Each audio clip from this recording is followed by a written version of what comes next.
Good morning, students. I am your science teacher, Dr. Kavita Bhakhar. In my previous lecture, we discussed about life process, mode of nutrition, that is autotrophs, heterotrophs, and human digestive system. And now we will going to start respiration. What is respiration?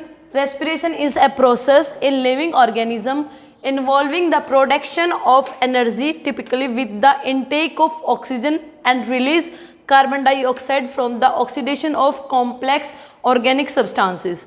अब यहाँ हम respiration को समझते हैं. Respiration क्या है? एक process है जिसमें क्या होता है, हम स्टार्ट करते हैं, ब्रीदिंग स्टार्ट करते हैं तो इनहेल करते हैं किसको? ऑक्सीजन को. ऑक्सीजन को, intake of oxygen, and release exhale करते हैं CO2, that means carbon dioxide को. इस कॉम्प्लेक्स ऑर्गेनिक जो प्रोसेस है, ऑर्गेनिक जो सब्सटेंसेस फॉर्म हो रहे हैं, उनको हमने नाम दिया रेस्पिरेशन का. अब हम इसको समझने की कोशिश करते हैं. जैसे हमने ह्यूमन डाइजेस्टिव सिस्टम में पढ़ा था कि हम जो फूड इनटेक कर रहे हैं उससे हमें क्या मिल जाता है? ग्लूकोज. Glucose C6H12O6. अभी हमारे पास हमारी बॉडी में क्या पहुंच चुका है? ग्लूकोज. बट इस ग्लूकोज को एनर्जी की फॉर्म में सभी सेल में भेजना जो प्रोसेस है वो कौन करेगा? रेस्पिरेशन. तो इनकी प्रोसेस कैसे होती है? ग्लूकोज में जब हमने इनहेल किया ऑक्सीजन को तो इसका जो ब्रेक डाउन होना स्टार्ट होता है जिसको हम बोलते हैं सेलुलर रेस्पिरेशन. Cellular respiration. इसमें क्या होता है? सेलुलर रेस्पिरेशन में कार्बन डाइऑक्साइड बॉडी के अंदर क्या फॉर्म होगी? Carbon dioxide, water and energy. जो ग्लूकोज है वो 3 उसमें ब्रेक डाउन हुआ, carbon dioxide, water and energy. जो ये यहाँ पे एनर्जी फॉर्म हुई है वो फॉर्म होती है ATP की फॉर्म में. ATP क्या होता है?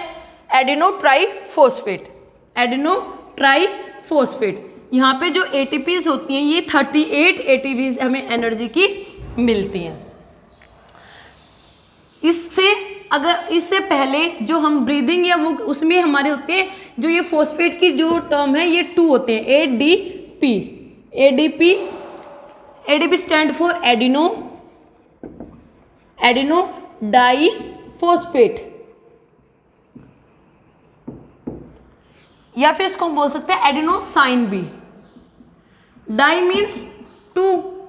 जब ADP में 1 फॉस्फेट और ऐड होता है तो ये बना लेता है ATP. ATP stand for adeno triphosphate. ये हमारी प्रोसेस होती है रेस्पिरेशन की. तो एक बार हम दोबारा से इसकी डेफिनेशन देख लेते हैं. Respiration is a process in living organism. किस में होती है रेस्पिरेशन की प्रोसेस? लिविंग ऑर्गेनिजम्स में. Involving the production of energy. क्या इन्वॉल्व होता है इसमें? एनर्जी की फॉर्म. एनर्जी की फॉर्म कौन सी? ATP. With the intake of oxygen, inhale किया हमने ऑक्सीजन को, and release carbon dioxide from the oxidation. Oxidation means adding of oxygen and removal of hydrogen. ये रेस्पिरेशन ज़्यादातर हम सुनते हैं कि 2 टर्म्स यूज करते हैं हम, इनहेल एंड एक्सेल. क्या बोलते हैं? Inhale and exhale. In means मी एंड एक्स मीन्स आउट या बाहर. हम इनहेल कर रहे हैं ऑक्सीजन को, तो ऐसा नहीं है कि हम चूज कर करके ऑक्सीजन को ले रहे हैं.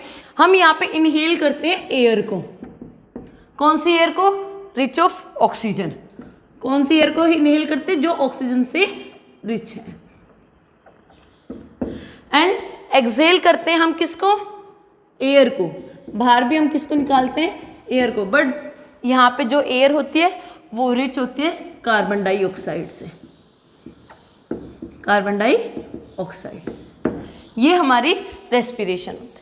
अब हम बात करेंगे जो ह्यूमन बींग्स का रेस्पिरेटरी सिस्टम है वो कैसे काम करता है. एक बार मैं आपको ब्रीफली बता देती हूँ, उसके बाद मैं आपको डायग्राम के थ्रू इसको अच्छे से समझा दूंगी. जो हमारी ब्रीदिंग है या हमारी रेस्पिरेशन प्रोसेस है वो सबसे पहले स्टार्ट होती है हमारी नोज से. Nose, nasal cavity. Nasal cavity से ये पास होते हैं विंड पाइप से आगे जाएगी. कहाँ जाएगी? लैरिनस एंड फेरिनेक्स. तो अब इन दोनों में से वॉइस बॉक्स कौन सा होता है जहाँ पे साउंड प्रोड्यूस होती है, इस क्वेश्चन का आंसर आपको देना है, ठीक है। उसके बाद लैरिनेक्स और फेरिनेक्स के बाद आगे बढ़ते हुए हमारी एयर जो विंड पाइप से जाते हैं ट्रैकिया में। ट्रैकिया जो होता है वो हमारा किससे बना होता है, कार्टिलेज से। कार्टिलेज में भी इसकी शेप कैसी होती है, सी शेप का होता है, इस टाइप से फॉर्म करता है, ये ऐसे है, ऐसे। ये सी शेप का किस लिए होता है, क्योंकि जब हम इनहेल और एक्सहेल करते हैं ऑक्सीजन को तो कोलैप्स ना हो, ये आपस में जो हमारी कार्टिलेज है वो मिल ना जाए, चिपक ना जाए, इसलिए एक तो ये कार्टिलेज का बना होता है और दूसरी बात इसकी शेप सी शेप की होती है। कार्टिलेज के बाद ये आगे ऐसे 2 पार्ट्स में डिवाइड होता है जिनको हम बोलते हैं ब्रोंकाई एंड देन फर्दर जो ब्रोंकाइज हैं वो भी डिवाइड होती हैं और आगे जाके डायफ्राम में यहाँ पे पहुँच जाता है। ये हमारा ह्यूमन रेस्पिरेटरी सिस्टम रहता है। एक बार अब हम इसको डायग्राम की हेल्प से और समझ लेते हैं, उसके बाद हम करेंगे types of respiration.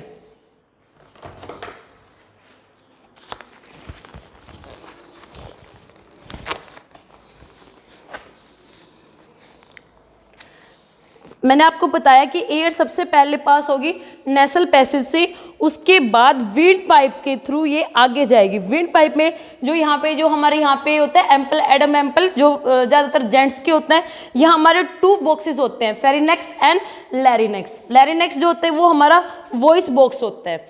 Voice box के बाद जो ये रिंग से फॉर्म हो रखे हैं इनको बोलते हैं हम रिंग ऑफ कार्टिलेज, जो ये ट्रैकिया से नीचे होती हैं। इनको रिंग ऑफ कार्टिलेज क्यों बोलते हैं, क्योंकि इनकी शेप सी शेप होती है। रीज़न क्या होता है इनका सी शेप का, ताकि जो हम इनहेल एंड एक्सहेल कर रहे हैं ऑक्सीजन को वो कोलैप्स ना हो, मिले ना। आगे जाके अब हमारे लंग्स लेफ्ट एंड राइट, उसके बाद ये जो 2 ऐसे दिखाई दे रहे हैं ये होते हैं हमारी ब्रोंकाई, और जो ब्रोंकाई हैं इनके फर्दर जो ब्रांचेस से दिखाई दे रही हैं इनको बोलते हैं हम bronchioles. And then alveolar sac आ जाती हैं, और जो हमारी ये एल्वेलोई होती है इनकी शेप ऐसी क्यों होती है, इनका रीज़न रहता है ताकि इनका जो सरफेस एरिया है वो इंक्रीज हो, ताकि जो ऑक्सीजन है वो ह्यूमन बॉडी के सभी पार्ट्स तक पहुंच जाए। ये हमारा ह्यूमन रेस्पिरेटरी सिस्टम होता है। Then types of respiration, there are 2 types of respiration, aerobic respiration and anaerobic respiration. What is aerobic respiration? Aerobic means in presence of oxygen. वो respiration जो ऑक्सीजन की प्रेजेंस में होती है अब उनको बोलते हैं aerobic respiration, and anaerobic respiration means absent of oxygen. तो सबसे पहले हम स्टार्ट करते हैं ग्लूकोज। सबसे पहले हमारे पास क्या है, ग्लूकोज, जो हमने किस में पढ़ा था, डाइजेस्टिव सिस्टम में, कि कार्बन डाइऑक्साइड एंड वाटर जो रिएक्ट करके क्या फॉर्म कर लेते हैं, ग्लूकोज, फोटोसिंथेसिस प्रोसेस में। तो ग्लूकोज का केमिकल फॉर्मूला क्या होता है, C6H12O6। ग्लूकोज का केमिकल फॉर्मूला है C6H12O6। इसके ब्रेकडाउन के बाद, इसके रिएक्शन के बाद ये फॉर्म करेगा pyruvate and energy. Pyruvate and energy, that means 6 molecules of glucose. Glucose में कितने मॉलिक्यूल्स ऑफ कार्बन प्रेजेंट है, 6 molecules of carbon break down in 3 molecules of carbon. Pyruvate जो है, जो 6 मॉलिक्यूल्स ऑफ कार्बन का ब्रेक डाउन हो जाता है 3 मॉलिक्यूल्स ऑफ कार्बन में। एंड सबसे पहला केस हम अगर बात करें प्रेजेंस ऑफ ऑक्सीजन की, प्रेजेंस ऑफ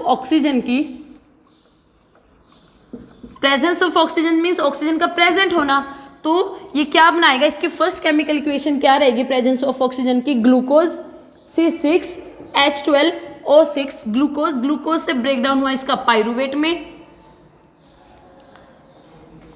पायरूवेट किसमें, साइटोप्लाज्म में चल रहा है ये, तो इसने क्या बनाया, पायरूवेट से किसमें ब्रेक डाउन होता है इसका प्रेजेंस ऑफ ऑक्सीजन,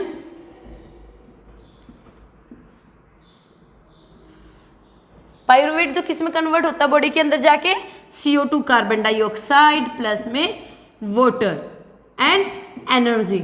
अभी मैं आपको पीछे बता के ही आई हूँ कि जो हमारा ग्लूकोज है उसका ब्रेकडाउन होता है carbon dioxide, water and energy. Energy की फॉर्म होती है ATP। तो प्रेजेंस ऑफ ऑक्सीजन में हमारे 38 ATPs एनर्जी की फॉर्म होती हैं। उसके बाद अगर हम सेकेंड इक्वेशन की बात करेंगे, absence of oxygen. Absence of oxygen, absent of oxygen किस में होती है? ये हमारी रेस्पिरेशन ईस्ट में, किस में होती है? ईस्ट में। तो सेम ईस्ट में भी क्या रहेगा? सबसे पहले हमारे पास ग्लूकोज,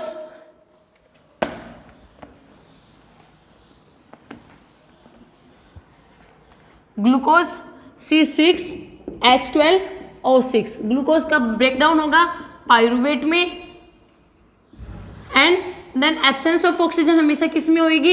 ईस्ट में। और यहां लिखेंगे हम absence of oxygen. Absence of oxygen क्या बनाएगा? इथेनॉल। इथेनॉल का केमिकल फॉर्मूला होता है C2H5OH। Ethanol plus CO2 carbon dioxide plus में एनर्जी। यहाँ पे एनर्जी जो होगी 2 ATPs निकलेंगी। कितने? 2 ATP। ये एब्सेंस ऑफ ऑक्सीजन की बात कर रहे हैं। एंड लास्ट होता है हमारा lack of oxygen. Lack of oxygen कौन सा केस होता है? जब हम रनिंग वगैरह करते हैं तो थोड़ी ऑक्सीजन की कमी होना, वो होता है हमारा लैक ऑफ ऑक्सीजन। इसमें क्या, ये हमारे मसल्स में होता है। रनिंग करते हैं जो हमारे मसल्स में इसकी रिक्वायरमेंट होती है। तो लैक ऑफ ऑक्सीजन में सबसे पहले फॉर्म सेम वही है, ग्लूकोज। ग्लूकोज का ब्रेकडाउन पायरुवेट में एंड देन पायरुवेट से मसल्स में है तो ये बनाएगा लैक्टिक एसिड प्लस में एनर्जी। ये एग्जाम पॉइंट ऑफ व्यू से वेरी वेरी इंपॉर्टेंट टॉपिक, तो इसको ध्यान रखना है आपको कि ग्लूकोज जो है उसका ब्रेकडाउन होगा पायरुवेट प्लस में एनर्जी। अगर हम एब्सेंस ऑफ ऑक्सीजन की बात करेंगे तो वो ईस्ट में होती है। और पायरुवेट ब्रेकडाउन होगा ethanol, ethanol C2H5OH and carbon dioxide CO2 plus energy 2 ATPs। And then lack of oxygen में क्या होगा? लैक्टिक एसिड प्लस में energy. And the presence of oxygen में carbon dioxide, water and 38 ATPs energy की यहाँ पे release होंगी। ये हमारा था रेस्पिरेशन। आपको यहाँ तक डाइजेस्टिव सिस्टम, रेस्पिरेशन अच्छे से पढ़ना है और इसके हैंड रिटन नोट्स बनाने। अगर आपको इसमें कहीं पे भी कोई भी डाउट्स हो तो आप कमेंट बॉक्स में बता सकते हो। Thank you.